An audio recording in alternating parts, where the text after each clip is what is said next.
Hey guys, welcome back to GM Games and welcome back to the final episode of Out of the Park Baseball 23 with the Arizona Diamondbacks.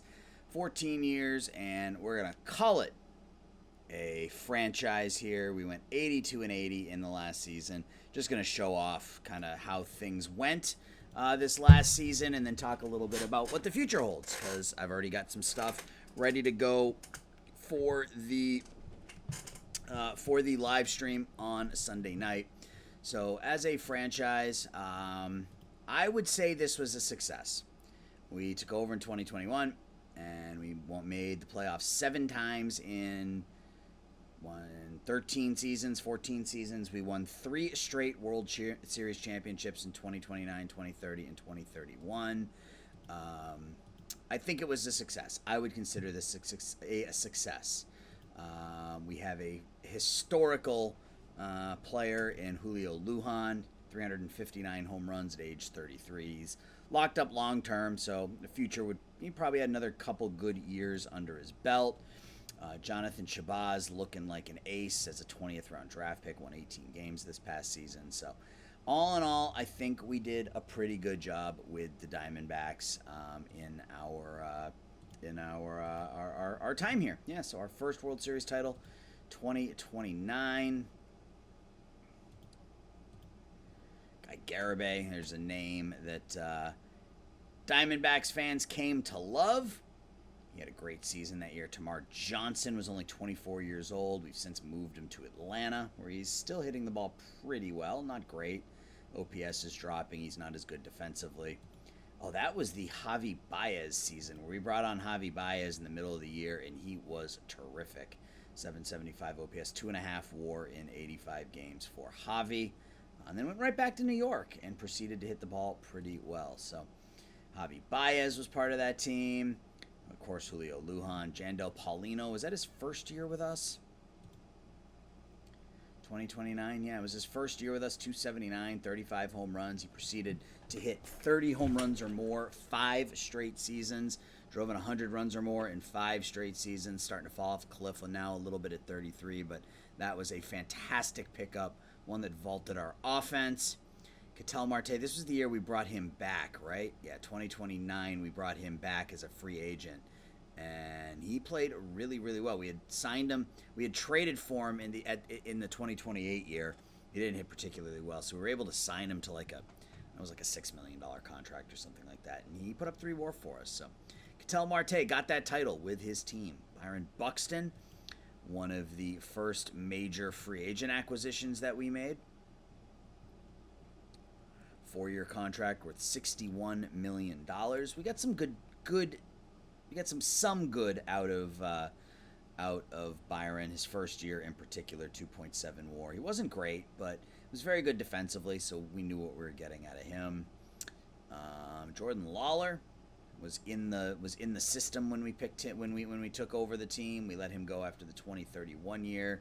He wanted too much money, and you can see he fell off a cliff with the White Sox. So good decision made there by us. And we're gonna come back and take a look at the rest of this in just a minute. All right. Quick break. Sorry. So offensively, that was our team in 2029. Our pitching, oops, not where I wanted to go. It's not where I wanted to go either. That's not even where I wanted to go. Actually, I guess technically it is, right?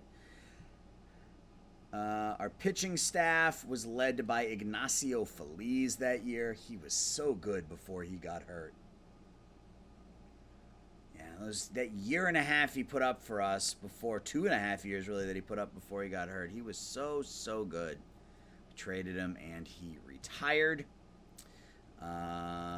Cade Cavalli was a kind of a last minute pickup for us and was terrific. 15-7. Only played the 1 year with us, I think. Yeah, only played the 1 year with us. Put up his best season.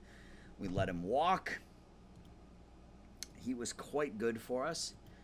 And that was it. I mean, we had Adam Mazur, who was one of our first draft picks.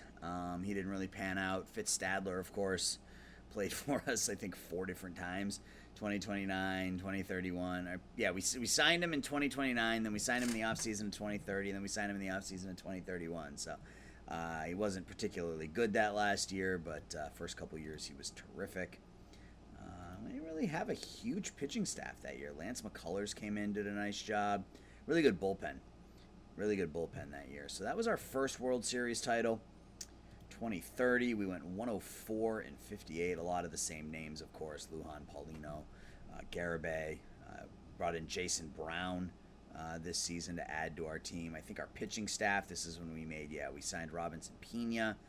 So we had Pena and Feliz as our top two starters. They really carried us. And they carried us to 100 wins, 104 wins that season. Our best season of all was 2031. We went 105 and 57. Again, a lot of the same names on the list. And this would be the last hurrah for a lot of these guys. That was, I think, the following season was Garabay's last year with us. It was the last season for Tamar Johnson with the Diamondbacks. Things just sort of went sideways financially. Jason Brown with a monster season. Look at that. Our owner just, I don't understand why our owner just wouldn't give us any money, especially after 3 straight titles. We had signed Tor Marin to a contract that off season, and he was as good as you would have anticipated as a rookie. 5.5 WAR. He's gone on to have a great career with the Yankees. So we paired Marin with Pena, and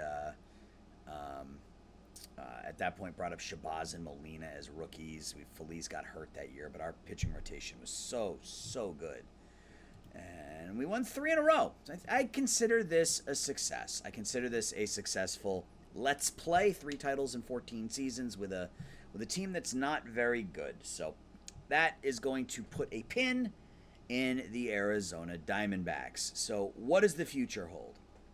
So I have a couple of things on the books that I want to do from a out of the park baseball perspective. One thing we did last year was we did a draft to glory, and that was a whole lot of fun. So I want to do another one of those this year. So I'm going to spend the next couple of days trying to find the right team, and the right team is a team that has a fair amount of decent homegrown prospects. Because the first thing we do is we go through the roster and we release everybody that wasn't a homegrown player. So finding a team that has a good mix of homegrown players on the big league roster and homegrown minor league players, but aren't at the same time elite. Like I wouldn't look like I don't know, maybe Tampa is a good example. They have a lot of homegrown players, so maybe I wouldn't start with them because maybe they might be too good. So it's finding the right balance, finding a team that has the right balance of prospects and players on their roster. Last year we went with the Texas Rangers. It took us 8 or 9 years to win a title. So we're going to do that. We're going to do a 1-year challenge. This was recommended to me by one of my subscribers, one of the guys who's in our channel every single Sunday night. Random Task has suggested we do a 1-year challenge. So we'll pick a team, and we'll set the trading difficulty to probably normal, maybe even, probably normal, just because that's pretty easy.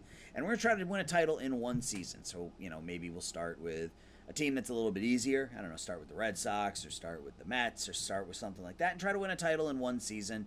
And then as we do it, kind of go down the list and try to make it a little more complicated for ourselves. So we're going to do a draft to glory.